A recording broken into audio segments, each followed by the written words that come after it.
and sincere desire to discover and eradicate your error, you will, sooner or later, find the origin of all your unhappiness. It may be some selfish desire, or lurking suspicion, or unkind attitude of mind which sends out its poison upon those about you, and reacts upon yourself, even though you may not show it in your manner or speech. Think of your servants with kindness. Consider of them that extremity of service which you yourself would not care to perform were you in their place. Rare and beautiful is that humility of soul by which a servant entirely forgets himself in his master's good. But far rarer, with a beautiful and divine beauty, is that nobility of soul by which a man, forgetting his own happiness, seeks the happiness of those who are under his authority, and who depend upon him for their bodily sustenance. And such a man's happiness is increased tenfold, nor does he need to complain of those whom he employs. Said a well-known and extensive employer of labour, who never needs to dismiss an employee, "I have always had the happiest relations with my work people. If you ask me how it is to be accounted for, I can only say that it has been my aim from the first to do to them as I would wish to be done by." Herein lies the secret by which all desirable conditions are secured, and all that are undesirable are overcome. Do you say that you are lonely and unloved, and have not a friend in the world? Then, I pray you, for the sake of your own happiness, blame nobody but yourself.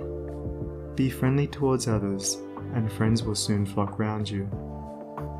Make yourself pure and lovable, and you will be loved by all. Whatever conditions are rendering your life burdensome, you may pass out of them beyond them by developing and utilizing within you the transforming power of self-purification and self-conquest. Be it the poverty which galls, and remember that the poverty upon which I have been dilating is that poverty which is a source of misery, and not that voluntary poverty which is the glory of emancipated souls, or the riches which burden, or the many misfortunes, griefs, and annoyances which form the dark background in the web of life. You may overcome them by overcoming the selfish elements within which give them life. It matters not that by the unfailing law there are past thoughts and acts to work out and to atone for, as, by the same law, we are setting in motion, during every moment of our life, fresh thoughts and acts, and we have the power to make them good or ill. Nor does it follow that if a man, reaping what he has sown, must lose money or forfeit position, that he must also lose his fortitude or forfeit his uprightness, and it is in these that his wealth and power and happiness are to be found. He who clings to self is his own enemy, and is surrounded by enemies. He who relinquishes self is his own saviour, and is surrounded by friends like a protecting belt. Before the divine radiance of a pure heart, all darkness vanishes, and all clouds melt away, and he who has conquered self has conquered the universe. Come, then, out of your poverty, come out of your pain, come out of your troubles, and sighings, and complainings, and heartaches, and loneliness, by coming out of yourself. Let the old tattered garment of your petty selfishness fall from you, and put on the new garment of universal love.